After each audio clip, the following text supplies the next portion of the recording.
Welcome to the Bird Podcast. I'm Shobha Narayan. In this episode, we interview His Excellency Jacques Pitteloud, who is the current Swiss ambassador to the United States. He's based in Washington, and he has been a lifelong bird watcher and a bird photographer. In 2021, Ambassador Pitteloud's photograph of a rare painted bunting that appeared in Maryland landed in the Washington Post, prompting lots of excitement in the birding world in that area. So later, the Washingtonian ran an article about him, and the title was, "The Guy Who Got That Photograph of the Rare Painted Bunting, He's the Swiss Ambassador." So we are going to link to both in the show notes section. The ambassador has a Facebook page where he posts bird photographs and nothing else. So any one of you who's interested in his work should go to that Facebook page. Again, we'll link to it and you can see his wonderful photographs.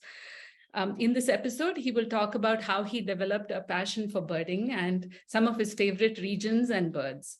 Thank you so much, Your Excellency, for being part of the Bird Podcast. Thank you for having me. How did you become a birder and why do birds fascinate you? I became a birder by rifling through a bird guide that my parents had at home, and I started learning all the European birds. I remember very well it was Roger Torrey Peterson's Birds of Europe, and I learned all these birds by name, the German name, the French name, the Latin name, and I had not been birding. And after learning the book by heart, I started actually going out and watching birds. And why do birds continue to fascinate you? You know, I think birds are just the embodiment of the beauty of nature, the incredible variety of colors, of plumage, of behavior, the songs, of course.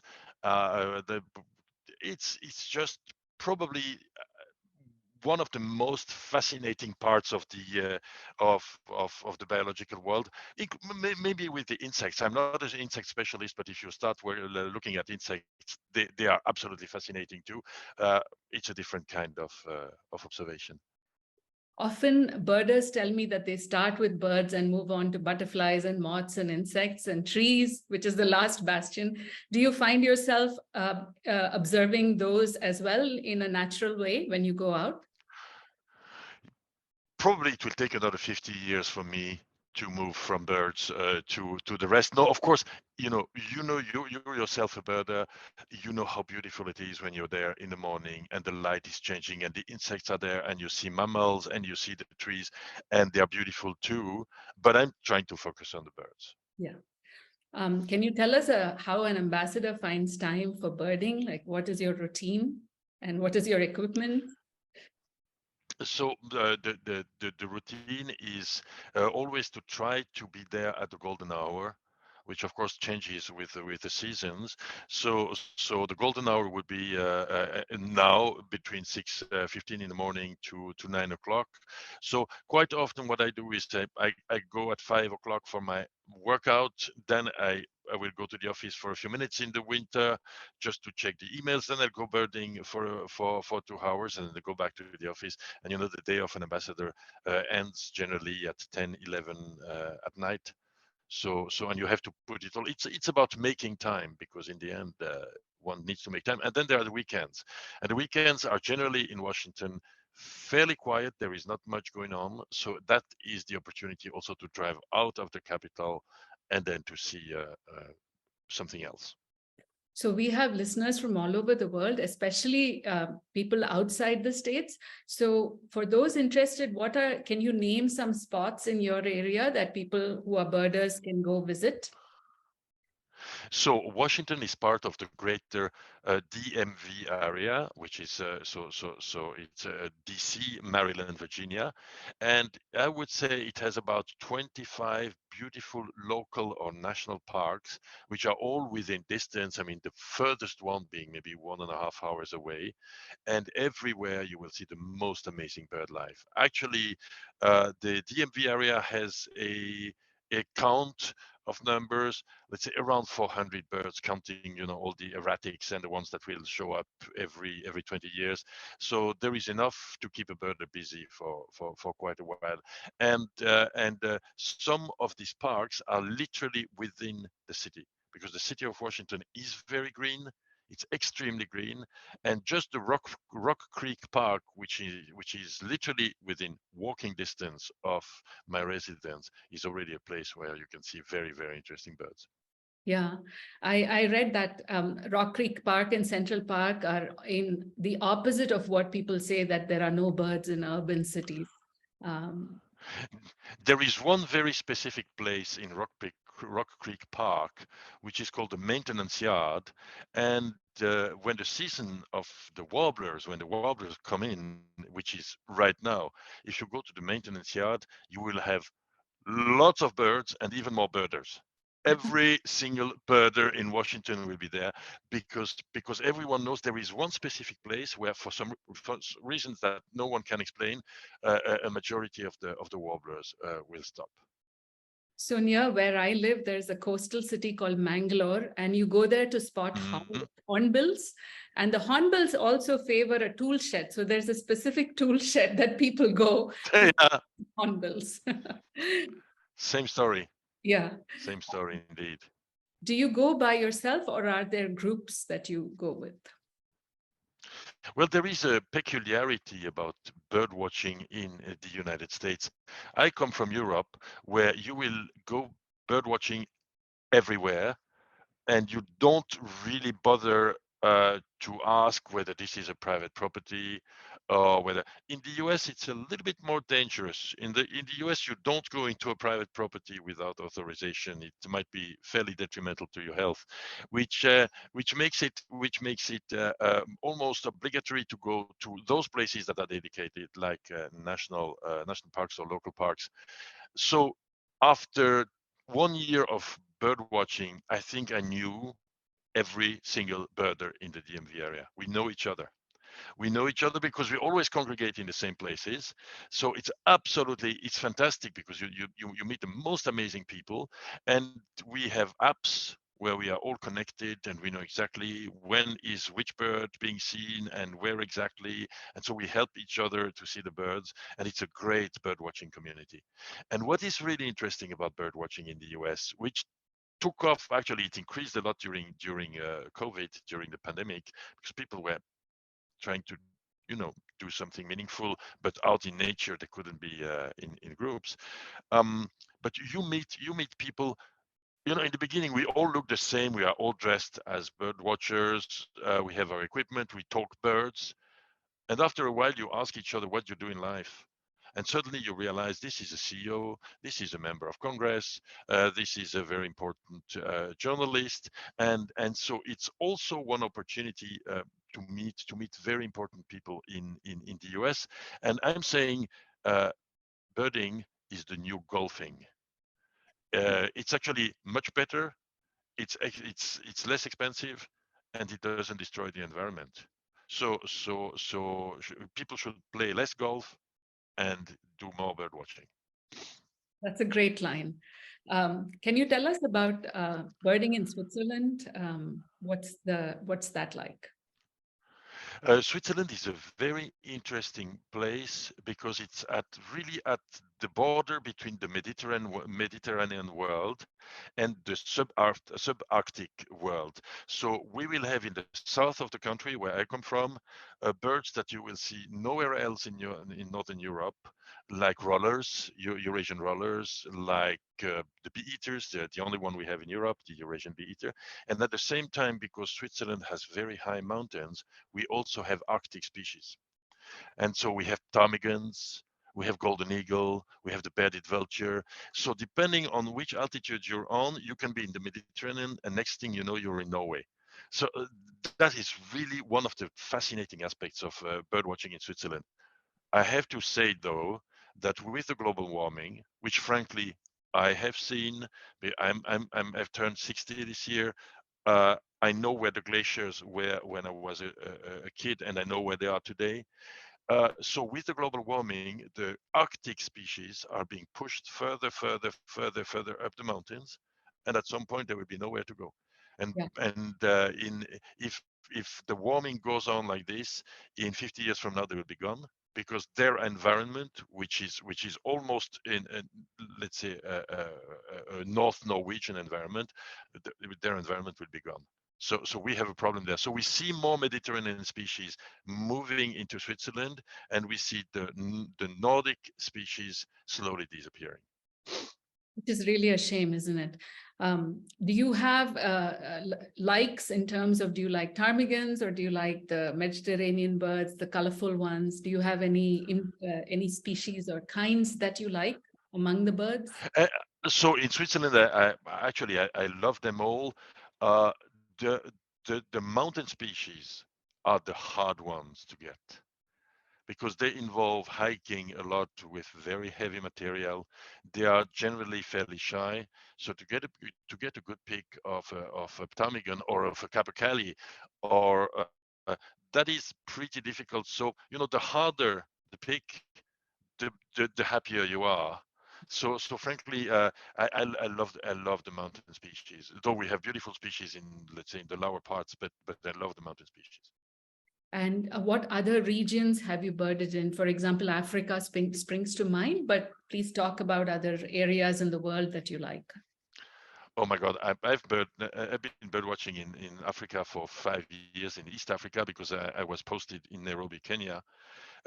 Kenya is an incredible country for birders, because it has an incredible variety of biotopes, from the desert in the north to high mountains around Mount Kenya, to the savanna, to the coastal areas. Kenya has 1,100 species, more or less 1,100 species. I managed to get pictures of 750 of them. But I had 5 years, and it involved a lot of driving on tracks and being out in the savannah. It was probably the best birding time of my life. At the same time, I've been birding in Southeast Asia a little bit, but not much. A little bit in South America, but mainly to me it has been North America, Europe, and East Africa. And I'll never get there. The world is just too big. I'll be long dead before I get to a life list of 10,000, of course. 2 episodes ago, I interviewed a man called Noah Stryker, who did a big year of birding around the world and got to, I think he had the record for the most number of species a person saw in a year. Anyway, but the thing about the big year is really something extremely American. yes, It's about the performance. It's about the performance. So you will run to a place because a bird has been seen. Maybe it's a bird that you were dreaming of seeing for such a long time, and then you just tick the box because you've seen it, and then you run away. And that's not me. yes. Me, I would rather stay longer, enjoy the birds, try to get the best possible picture. So I will never do a big year. I will never do a big year, which is interesting. There are so many different tribes of bird watchers, so many different species of bird watchers. Just watching them and trying to understand the different species is per se a science, and per se a very interesting field of observation. Like, you have the typical big year person who is about lists. It's about my numbers. It's my life list, and which is amazing. And some of these people will spend an incredible amount of money and of time just to increase their life list. Then you have the fundamentalist. So that's the guy who is really trying to protect the birds, and will look at you in horror if you have just moved and spoken a little bit loud, because you might have disturbed the bird nesting. So they're perpetually angry at anyone who comes near the birds. So that's another species. Then you have the subspecies of the bird photographer, and the bird photographer has also subspecies, because you have the ones who will do anything for a good pictures. For a good picture, that is not nice, because they will disturb a nest, they will come too close, they will harass the bird. And the ones who are respectful, and so on and so on and so on. So you have all these subspecies. It's very interesting to watch. Let me add one that is the purist who says, ditch the binoculars, ditch the camera, go there and watch the ecology, watch the bird with your bare eyes. So, yeah, true. Those are the true Puritans. Yes. Those are the true Puritans. Yeah. Is there one or two memorable birding species or incidents in Africa that you can recall? I mean, for example, I've never followed a honey eater into the beehive, or I've never done anything like that. So are there some anecdotes from Africa that you can recall? Yeah, but so one anecdote is really the blue-headed bee eater, which is probably one of the most beautiful bee eaters in the world, and it's very difficult to see in Kenya and in East Africa because it's only in one forest. It's Kakamega Forest in the north. And I went 5 times, and I always saw the blue-headed bee eater like 1,000 yards away. So it was a blue blob somewhere in the forest, and I wanted a good picture of this bird. And the last time I had the opportunity to go to Kakamega Forest, I arrived there and it was raining like the monsoon. And everything was gray and dark, but I knew where they were. And I saw 5 of them, and they were on the top of a very high tree. And it was nothing for photography. And I decided to wait, and I waited for 5 hours in the driving rain. And after 5 hours, the sun pops out, and suddenly one of the blue-headed bee eaters starts and lands literally 10 feet from me. And I shot probably some of the best, frankly, because normally my pictures are good, but some of the best pictures ever of the blue-headed bee eater. And in the end, I left him there. It was still perching, and so I had hundreds of pictures of this bird, and this one I had been dreaming of for such a long time. And another anecdote, a funny one was we were trying to photograph the eagle owl. McKinnon's eagle owl, and the place was full of these terrible stinging plants from Mount Kenya, and the only way to get to the bird and to see maybe one eye, because so we went through the plants, we were burnt all over our bodies, and once we had finished, there was an old Kikuyu peasant who was there, and he said, "Oh, you're looking for the owl? It's just behind you." And the female was in the open, really in the open, beautiful pitch, just right behind us. And we had been for more than an hour being burned and trying to get a picture of an eye of the male, and the female was all the time behind us. So no, things happen. That's amazing. Yeah. So one of the previous Europeans that I interviewed, his name is Josep Del Hoyo. He's from Barcelona, and he runs a publishing house called Lynx Editions, which is entirely about birds.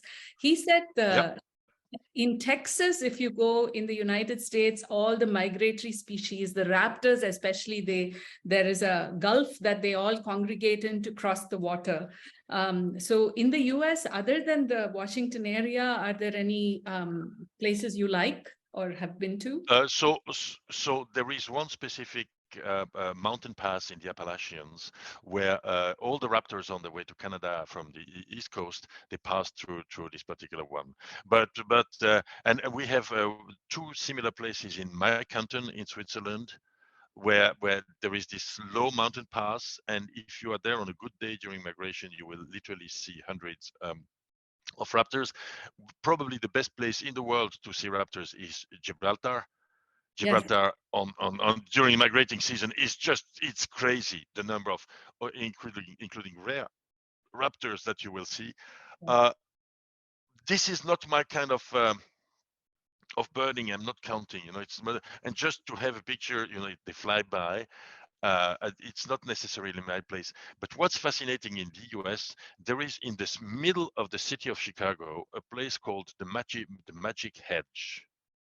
And the Magic Hedge is a place where all the migratory birds, especially the warblers who are on their way to Canada, will stop before they cross the Great Lakes. So they need to replenish their strength. And so at a good season, which would be in a week from now, you will have literally thousands of the most amazing warblers in the center of the city of Chicago, because it's a small natural area. And when they come back, So in the fall, once they have crossed the Great Lakes, they will stop exactly at this place, thousands of them. It's Wow. amazing. I'm reading a book called The Warbler Identification Guide because I find identifying warblers really hard. Are you good at it? Are you able to identify warblers? So the American warblers, the ones that we have on the East Coast, 100%.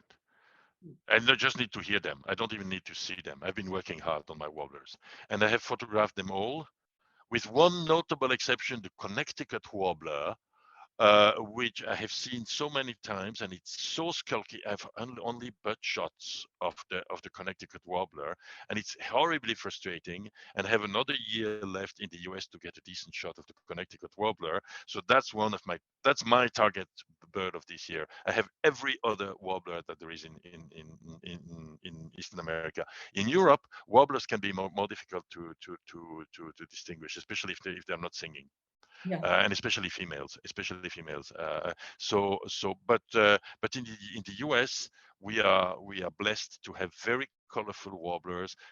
So from the tropics, and all of them with fairly distinctive color patterns. So generally, I will not be fooled by a warbler in the US. How do you educate yourself? How do you remember all these things? What is your technique for retaining memory about? What I do is I have these apps, and of course, like everyone else, of course, I'm using the app of Cornell University, Merlin, but I also have an app with all the songs of all American birds, and I listen to them also in the car, or sometimes just to relearn, especially when season comes. The warblers have been away for 6 months. You're not sure anymore which one, so you listen to them for an evening, and you store them again. I use, I think I'm pronouncing it right. It's called Xenocanto, but it's not. I don't think. Xenocanto, yeah. Yeah. Yeah, Xenocanto, yeah. Xenocanto is a very good one too. Yeah. There are so many good apps now, but it's amazing. Is there a link between birding and diplomacy? Because one of our taglines of this podcast is birds don't have borders and neither do we. So we go wherever the birds are. Do you see a link between birding and diplomacy? There definitely is a link between birding and diplomacy. First of all, because both are about observation. Both are about understanding behavior. Both are about moving into a foreign world and then trying to understand. And going there with your own set of references, because you've been birding in Europe or in India, and whenever you move to another place, and then you will see, in the end, a woodpecker will always be a woodpecker, but it's not exactly the same woodpecker. A raptor will behave like a raptor, but it's not exactly the same raptor. And so it teaches you to use your knowledge to try and understand a foreign world. So there definitely is a link. And then there is the much more profane link, which is the fact that you make incredible contacts through bird watching. It takes you to places where no one else goes. And I remember I gave a copy. I published the book on Kenyan birds in 2014 before I left, and I gave a copy to the president of Kenya, so Uhuru Kenyatta, and I thought he would never look at it. And the next time I met him, he said, "Ambassador, you have been to more places in Kenya than I have." And I said, yes, Mr. President, I'm a birder. Of course, of course. So you go to places that no one goes to, so you meet people that no one meets, and it gives you maybe a deeper understanding of the country you're operating in. So no, the two marry very well, birding and diplomacy. And sometimes you end up on the front page of not the front page, but in the Washington Post. Yeah, there you go. So last couple of questions, which I ask all my guests. What are your favorite species and what is the equipment that you use? So I will start with the equipment. And of course, I mean, bird photography requires expensive equipment, especially the lens. The lens is the determining factor, and a good lens is the price of a small car. And that's the reason why I have a cheap car. I have a good lens, but I have a cheap car. Sometimes, people or fellow birders who have maybe less means than I do, I know that they would shoot probably even better pictures than I do, but they just don't have the equipment, which is a little bit unfair. So I'm Canon. I'm Canon, so I'm using the 600 millimeters f4, which is an amazing piece of technology. It's still the older version, the heavy version. Then I'm using any good Canon camera behind. Right now it's a D90, so nothing special. And I use a tripod with the 600. 500 I do handheld. 600 I use a tripod to get the images to be absolutely crisp and absolutely. As of my favorite birds, I love raptor. Do you not take binoculars then? No, just your camera. Usually, if I know where I'm going, and if it's not in the mountains, I will go without binoculars. In the mountains, of course, you go with your binoculars, because first you have to find the bird. You have to find the bird. So probably your equipment will be in your rucksack, because it's heavy, and you have only your binoculars. When I'm here, where I know, frankly, I know the places, I know where the birds are. I don't need the binoculars. I don't need the field guide either, so I don't have books or whatever. Favorite birds. Generally, I love raptors. Raptors are such a fascinating group of birds, also because of their different shapes, the different way they move, and the different way they hunt. From the peregrine falcon diving on its prey at 200 and something miles an hour, to the Eurasian goshawk that is hunting in the trees and coming from behind, to the small falcons hunting insects. Each one has a specialty, and they're beautiful in their own way. Maybe my favorite group of birds in terms of the colors and the beauty are the bee eaters, and the kingfishers.